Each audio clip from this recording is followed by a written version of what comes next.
Paper 53, The Lucifer Rebellion. Lucifer was a brilliant primary Lananandek son of Nebadon. He had experienced service in many systems, had been a high counselor of his group, and was distinguished for wisdom, sagacity, and efficiency. Lucifer was number 37 of his order, and when commissioned by the Melchizedeks, he was designated as one of the 100 most able and brilliant personalities in more than 700,000 of his kind.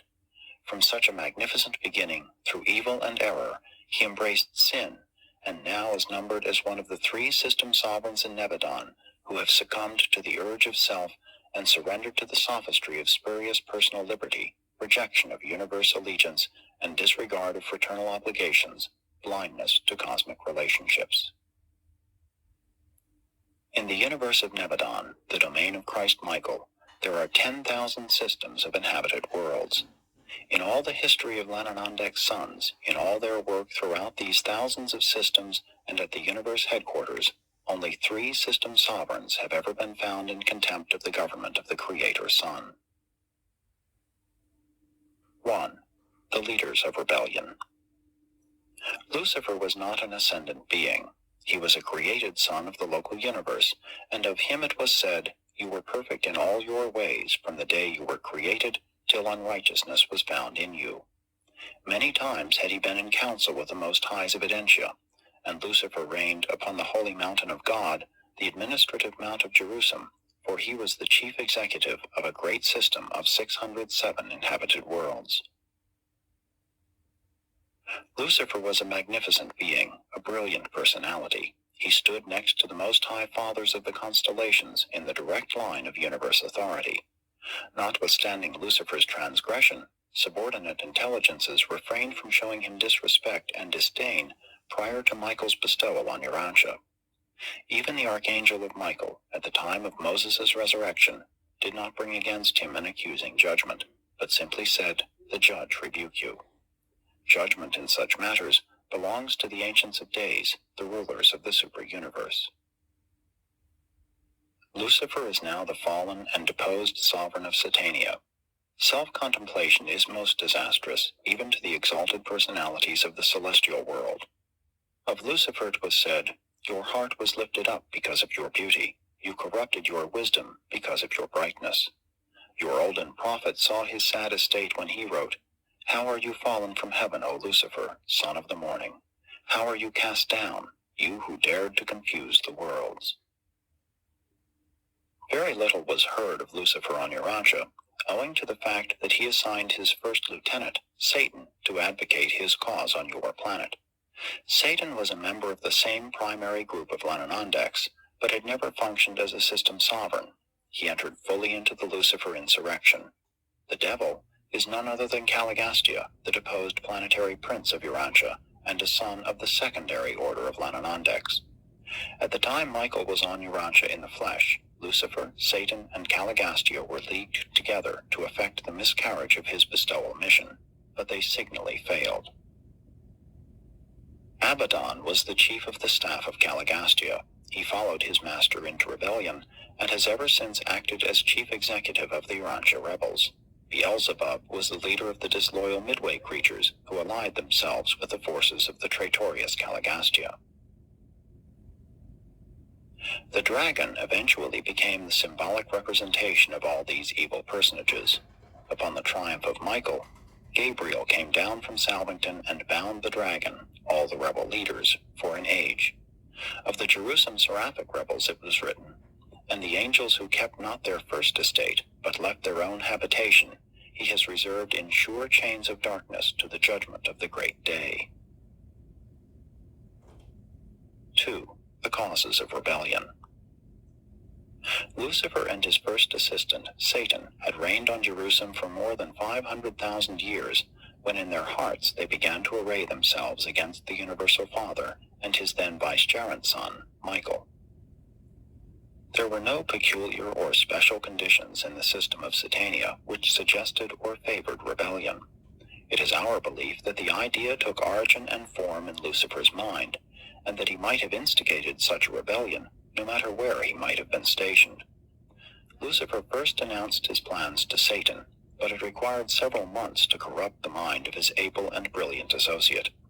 However, when once converted to the rebel theories, he became a bold and earnest advocate of self-assertion and liberty. No one ever suggested rebellion to Lucifer. The idea of self-assertion in opposition to the will of Michael and to the plans of the Universal Father, as they are represented in Michael, had its origin in his own mind. His relations with the Creator's Son had been intimate and always cordial. At no time prior to the exaltation of his own mind did Lucifer openly express dissatisfaction about the universe administration. Notwithstanding his silence, for more than 100 years of Standard Time, the union of days on Salvington had been reflectivating to Uversa that all was not at peace in Lucifer's mind. This information was also communicated to the Creator's Son and the Constellation Fathers of Norlatiadec. Throughout this period, Lucifer became increasingly critical of the entire plan of universe administration, but always professed wholehearted loyalty to the supreme rulers. His first outspoken disloyalty was manifested on the occasion of a visit of Gabriel to Jerusalem just a few days before the open proclamation of the Lucifer Declaration of Liberty. Gabriel was so profoundly impressed with the certainty of impending outbreak that he went direct to Edentia to confer with the Constellation Fathers regarding the measures to be employed in case of open rebellion. It is very difficult to point out the exact cause or causes which finally culminated in the Lucifer Rebellion. We are certain of only one thing, and that is, whatever these first beginnings were, they had their origin in Lucifer's mind. There must have been a pride of self that nourished itself to the point of self-deception, so that Lucifer for a time really persuaded himself that his contemplation of rebellion was actually for the good of the system, if not of the universe. By the time his plans had developed to the point of disillusionment, no doubt he had gone too far for his original and mischief-making pride to permit him to stop. At some point in this experience he became insincere, and evil evolved into deliberate and willful sin. That this happened is proved by the subsequent conduct of this brilliant executive. He was long offered opportunity for repentance, but only some of his subordinates ever accepted the proffered mercy. The faithful of Days of Edentia, on the request of the Constellation Fathers, in person presented the plan of Michael for the saving of these flagrant rebels, but always was the mercy of the Creator's Son rejected, and rejected with increasing contempt and disdain. 3. The Lucifer Manifesto. Whatever the early origins of trouble in the hearts of Lucifer and Satan, the final outbreak took form as the Lucifer Declaration of Liberty. The cause of the rebels was stated under 3 heads. 1. The reality of the Universal Father. Lucifer charged that the Universal Father did not really exist, that physical gravity and space energy were inherent in the universe, and that the Father was a myth invented by the Paradise Sons to enable them to maintain the rule of the universes in the Father's name. He denied that personality was a gift of the Universal Father. He even intimated that the Finaliters were in collusion with the Paradise Sons to foist fraud upon all creation, since they never brought back a very clear-cut idea of the Father's actual personality as it is discernible on Paradise. He traded on reverence as ignorance. The charge was sweeping, terrible, and blasphemous. It was this veiled attack upon the Finaliters that no doubt influenced the ascendant citizens then on Jerusalem to stand firm and remain steadfast in resistance to all the rebels' proposals. 2. The universe government of the Creator's Son, Michael. Lucifer contended that the local systems should be autonomous. He protested against the right of Michael, the Creator's Son, to assume sovereignty of Nebadon in the name of a hypothetical Paradise Father and require all personalities to acknowledge allegiance to this unseen Father.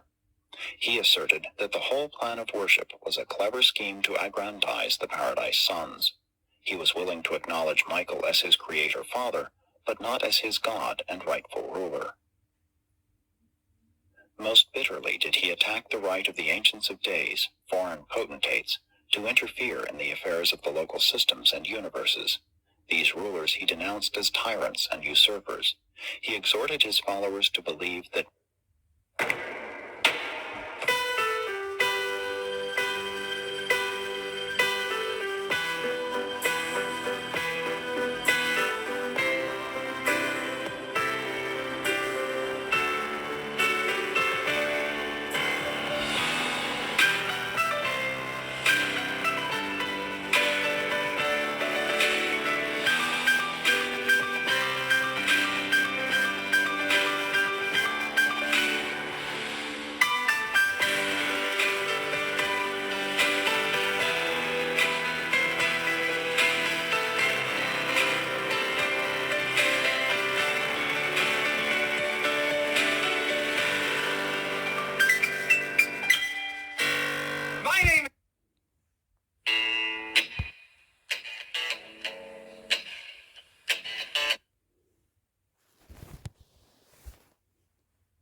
to this day. Oh my Lord, you know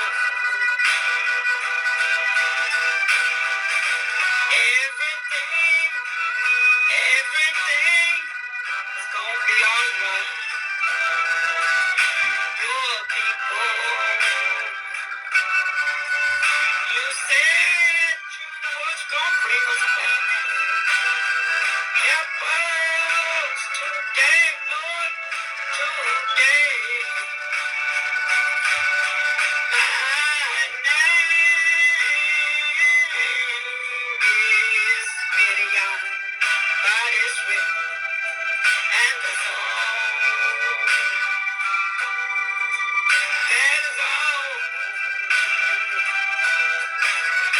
I have to say about it.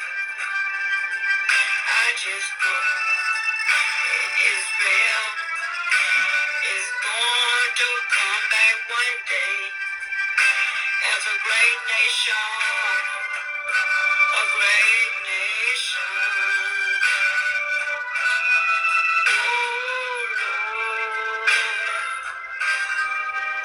Oh Lord, our Elohim.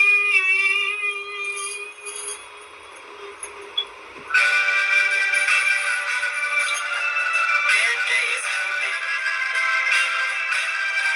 when you get the 12 tribes of Israel back together from all over this world. We have been scattered all over this world. We've been through 1, 2, 3, 4, 5, 6,